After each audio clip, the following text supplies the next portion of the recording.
Hi guys, how are you all this week? Good to see you here. Sorry it's been a while. Last week was originally I was scheduled to be in Bartlett for some training, but life happened.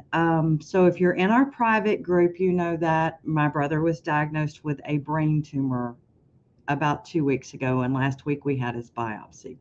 He has a glioblastoma. And the only reason I'm telling you this is because my lives will be very spotty in the coming months.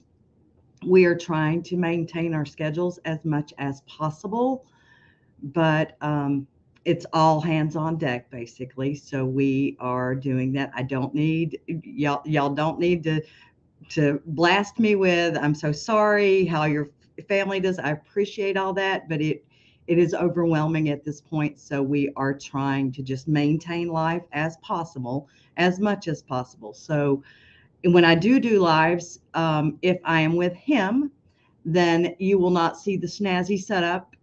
It will be me on my laptop computer. We may have some connection difficulties. It is what it is. We are just maintaining as much as we can, but trying to provide him with the support that he needs. So that's what's going on my life. I will be at Back to Business next week for those dealers who are wondering if we'll be there. Yes, I'll be there for that. And like I said, we are trying to maintain as much as we can, but we're trying to make our schedules flexible. So if there's a place that I'm supposed to be that I can't be, that will just be, right now we are just kind of, everybody's maintaining flex to see what we can do. So that's what's happening on my end of the world. As a result, I don't have a ton of stuff prepared for you today. So today is the time to send in those questions for me to be able to answer on the fly if I can.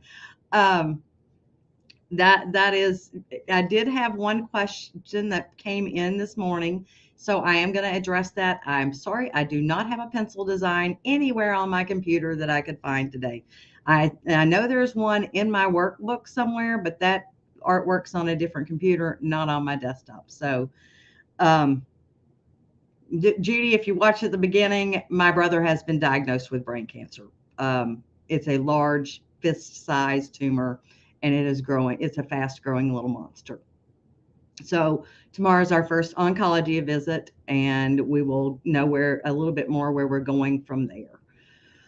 Okay, so let's see. I'm going to start in PE-Design today. So just so you know that's where I'm starting. I have no idea what has happened to StreamYard. My backdrops are gone. Everything has been rearranged since the last time I was in here.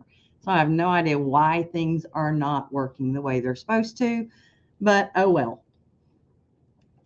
Okay, so the question that came in, and let's see if I can find that, is, let's see here, if I go to my Facebook account for just a second real quick, guys, and let me see if I can bring up what she wanted me to show.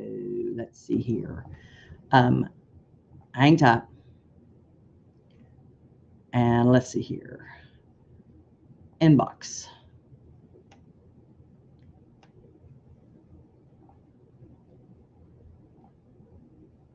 Well, I don't know where that went to. Messenger, maybe. Aha, here we go. So let me see if I can pop this over here for y'all to see. No, of course not. That would be too easy to do. All right, here we go. So she wanted to know how to create an applique like this. This is a, what am I trying to say? Raw edge applique. And it is more of a manual process than what you're used to. So just keep that in mind. But having said that, we can do some of it automatically. The text, however, my guess is they purchased that text. That is a specific style font. And unless you want to manually digitize that, which you could do, you would probably be better off just purchasing that font and mapping it. Okay. So that is the little guy that was requested. So we're going to kind of show you how to do that.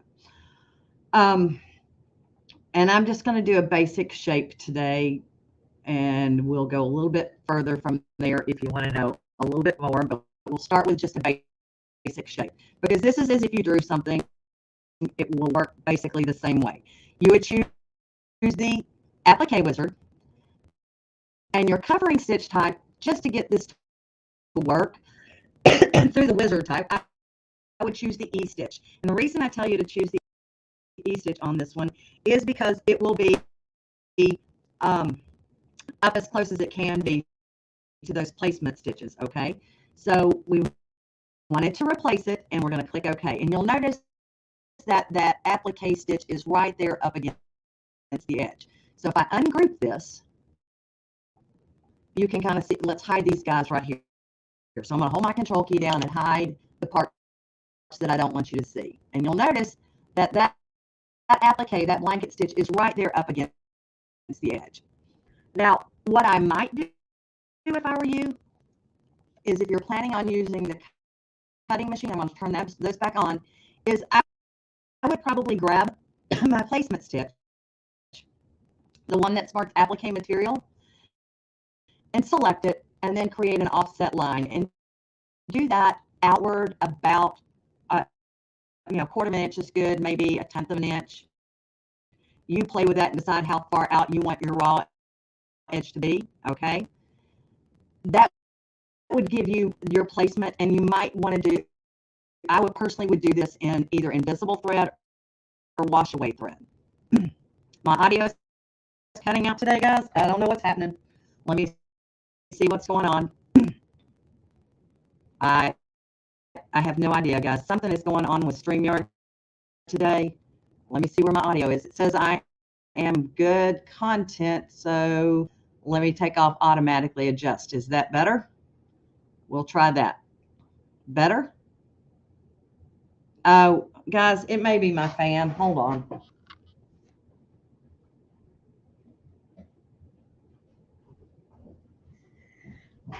Oh, hit the wrong button.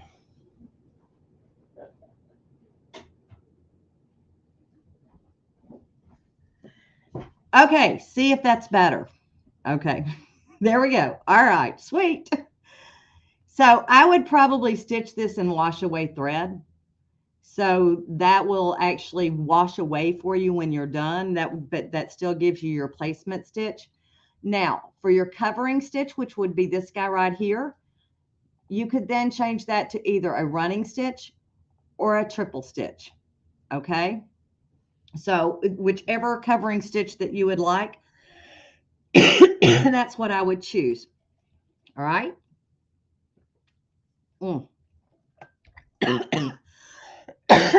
Sorry, guys. The hospital crud. All right. So that's what I would go with, and that's how you would do that. The accent pieces, if you had accents, you would simply draw those in with your line drawing tool. So let's say you wanted to have a little line going across it. You would just simply draw that in. So if it were the pencil, that's what you would do to make it work. All right. Does that make sense? Sorry, guys. I'm telling you, I have the hospital crud. I haven't coughed all day until I get online today. Yay, raw. Y'all get to hear it loud and clear now that it's not crackly. Okay. Now, that makes sense. If you were doing this in BES4, you would do it slightly differently. Let me see if I can pop that up. Let's come in here and add a design, and we'll just add the same type of applique shape. And for this one, I mean, you could draw something and convert it to an applique as well, but the same process is going to be there. Change it to a run instead of a blanket stitch, or instead of the satin stitch. And you can change the run type from a single run to a double run or a bean stitch. The bean stitch is your triple stitch. And you can change the inset percentage on this one. And that's what I would go with. This one is the inset percentage. Where is that? Where'd you go? All right, let's do placement offset, and let's see if it should be inset percentage. Where am I missing that? There it is, right there. Ah, you're not letting me do that. All right, so let's change it to a satin and then change that inset percentage and see if it'll let us do it then. Now, let's see if we change this to a run. Will it still hold? Yes, it does. And then you can take that tack down offset and change that to like a -1. And you'll notice that that line comes much further in, which will take care of you. Okay. Now, then once again, if you have a power pack, you're golden. If you don't, we can still do it. So let me see here if I wanted to put those same crisscrossy lines here. I'm doing my drawing tool on my tools tab, right mouse click to finish the line. If you have Power Pack 1, you can simply convert to run. Okay. If you do not, you can come in here, convert to applique, and then right mouse click on that and choose preserve as stitches, and then delete the second 2 segments. Then you're left with your line, and you can simply move that to where it stitches where you want to go. Okay. So those are the little tricky do's that you can do.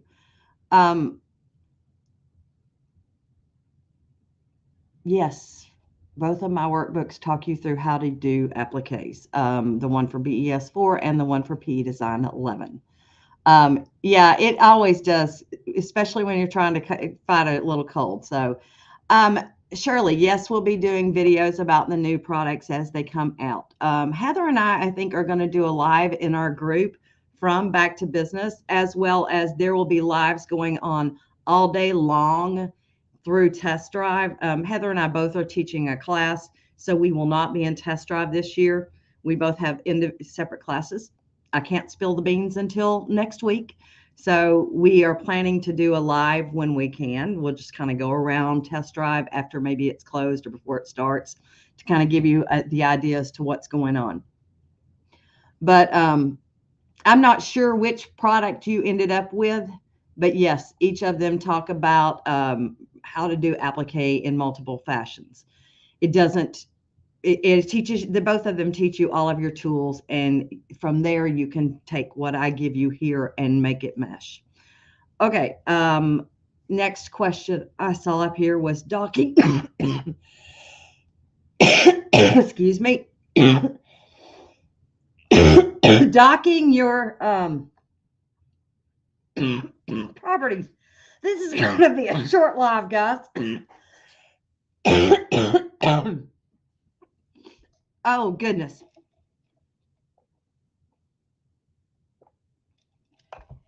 Docking your properties. So let's go back over to PE-Design. Many of you have this little issue where sometimes you'll take things and move them around somehow and tap them and somehow close them. I've yet to really figure out how you manage to do all this, but it happens. Properties get moved around, things get crazy. You don't know what you've done. When you go to your review tab on and you turn them back on, they don't go back to where they're supposed to be. But there is an easy trick to get them all back to where they need to be, okay? If you save whatever you're working on, so when you come back to it, wait a minute, it does help if I show you the screen, doesn't it? So you somehow undock everything, you turn it off, and you don't know where it went to, and everything's out of position. And when you go to your view tab, you don't really know, you turn them on and they're nowhere where they're supposed to be. There is a really easy way to get this back into position. Save what you're working on. Go up to the application button and choose options, where it says user interface settings over here. Click that. This little button right here, reset pane position. Click that.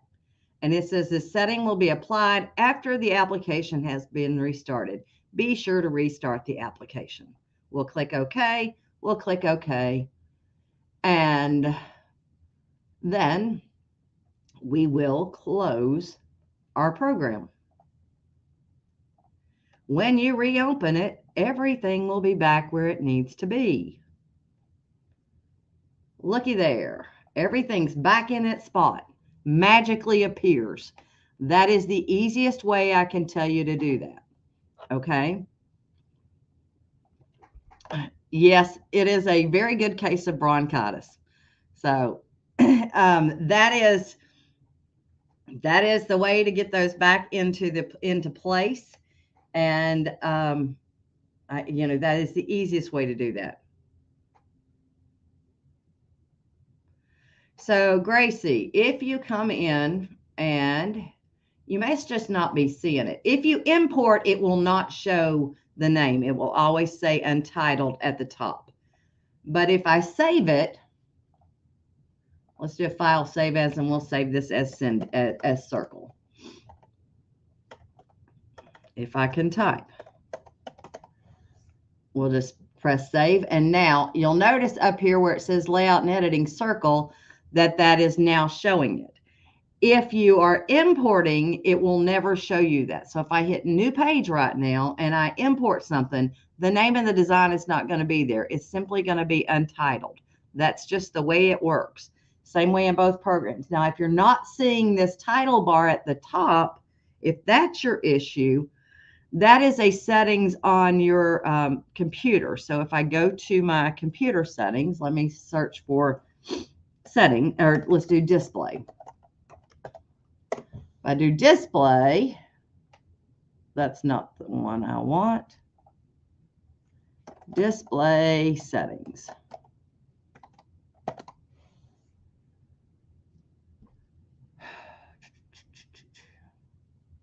All right, so let's try this. So if I go to my display settings here, let's see here. It is in personalization. All right, so in the colors and transparency, basically I have transparency turned off. And if you turn off transparency, that will take care of you. That gives you that solid color bar across the top, okay? And that's really, if you don't have that on, you get kind of a halo effect. If you have it on, sorry, see how you get a little halo effect up there?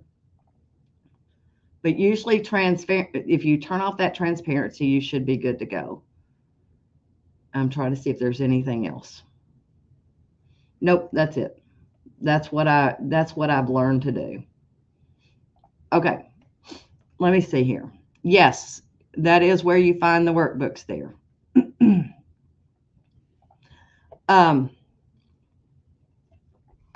Let's see here. What else? And BES4, if you happen to turn those bad boys off. Oh, there is one other thing, guys. So in PE-Design and in BES4, there is a thumbtack. When the thumbtack is pointed down in PE-Design, that means this is going to be stuck in place. If you put the thumbtack to the left, your sewing order is still there. It's just auto hiding, okay? So if you come back over and put that thumbtack back down, that will no longer auto hide. The same thing works over here. You'll notice that then you have multiple tabs. I don't have mine ever hidden. I always have mine anchored, but that can happen as well. In BES, generally you either turn them off or you have auto tacked them down. So if you want them back, turn it back on. You will not see anything in your properties or in your sequence view window unless you have something on the design page on both programs, okay? There is one other thing I wanted to cover today as well. Let's see here, what have we got? If you have on a grid and you have snap to grid on, everything that you draw is going to snap to whatever size grid you have.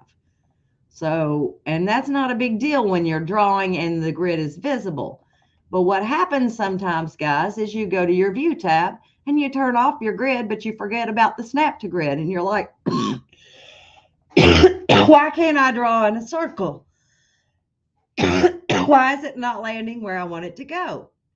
It's still snapping to the grid. Even though you turned your grid off.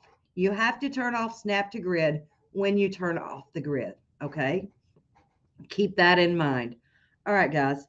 This is going to be a really short one unless you guys have something else today, because I seriously don't think you want to listen to me cough anymore today.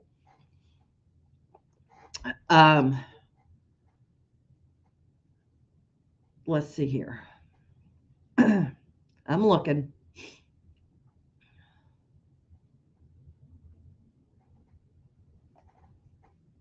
So I got the docking to the properties. Oh, how to embroider a dog on a dog leash. Okay, so what I do, Bridget, is I use sticky stabilizer and place it in there. I don't know which machine you have. If you have a multi-needle, you don't need to change your needle.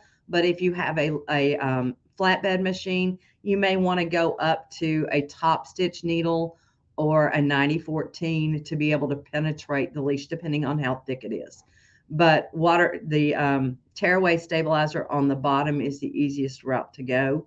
That's adhesive. I basically put the stabilizer in my hoop, score it, peel it out, and place it down over the top of it. You do want to add undersewing when you're doing a dog leash. And in BES4, I do believe if you're talking about BES4, I'm pretty sure there's one for dog collars. New, and if we go to new project, if we look at recipes, I'm pretty sure, yep, there's a dog collar, okay? And it gives you size 14 titanium embroidery needle is what it's recommending. Tearaway medium weight adhesive. It's giving you probably wanted to put a water soluble topper on it as well. Okay. But if I'm in PE-DESIGN, there is not I don't believe there's a recipe for that. So,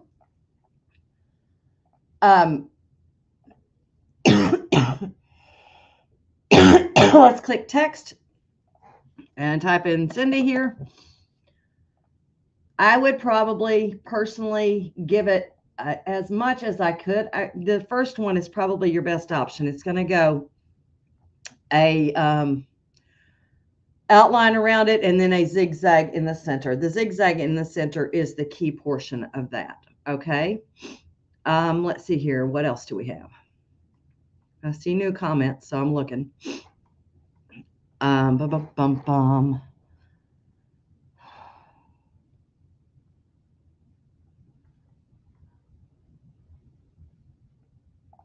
Judy, if I were going to get a power pack, I would probably get power pack 1 unless you are, unless you're really into the scan. If you're really into the scan and cut, power pack 2 is very powerful, but power pack 1 has the most embroidery bang for your buck. It gives you the nap control. It gives you wireless to and from the machine. It's got quite a bit of extra stuff to it. So Veronica, the difference between BES4 and BES Blue is BES Blue is the base BES4 program without the wireless capability and with no BES cloud, which means there's no wireless transfer. It also means that there are no power packs that you can add onto it. So what you have is what you will get. You will not be able to add anything else to it. Those are the main differences. I'm pretty sure I posted somewhere the differences between the two programs, what was different between them, but I don't remember exactly where I posted that. Somebody in my BES group, give a shout out and let me know if it's in that. The BES group is my private group for my workbook. It's a good possibility that I posted it there. All right, guys. If there are no other questions today, Veronica, those are the big differences. No wireless connectivity, no BES cloud, which means you don't have editing on the go. No power packs can be added to it. It is the base level BES4 without any add-ons to it and without the wireless capability. Okay. You still have the scan and cut ability to convert things to scan and cut files. You still have word collage. You still have alpha mapping. You still have all of the arrangement tools. You'll never be able to add nap control. You won't be able to add the jumbo frame for the 10 needle machine, which is power pack 1. You will not be able to add any of the power pack to any of the power packs. That's really the big differences. Okay. All right, guys. Sorry for the coughing today. I don't feel bad. I'm on the mend. It's just I haven't been talking. And once you start talking, it gets worse. I mean, this weekend I felt terrible. But no COVID. That we are good about that. It's not COVID. So it's hospital crud when you sit in the hospital for a couple of days. So anyhow, all right. You guys have a great rest of your day. And which book are you, which software program? If you'll tell me which software program it is, I'll let you know. Gracie, so I'm good to hear that you're going to be in Nashville. See you in Nashville. BES4, the book for it is Lettering So Easy for BES4. PE-DESIGN book is Digitizing So Easy for version 10, because I haven't finished the version 11 book, and that's not looking good. So you would get the PE-DESIGN 10 book. Okay. It's pretty comprehensive. It will give you everything besides the brand new features. And if you go back and watch all these videos, I've done pretty much every brand new feature that we have. Feel free to ask, because I'm more than happy to do them when we're here. Okay. All right. Look forward to seeing you all next time. I'm not sure exactly when that will be, because I cannot tell you it will be every Tuesday anymore. We'll keep it as close to that as we can, but recognize that I just don't know. Until we start this process, I just don't know. So love you guys. We'll talk to you later. Bye-bye.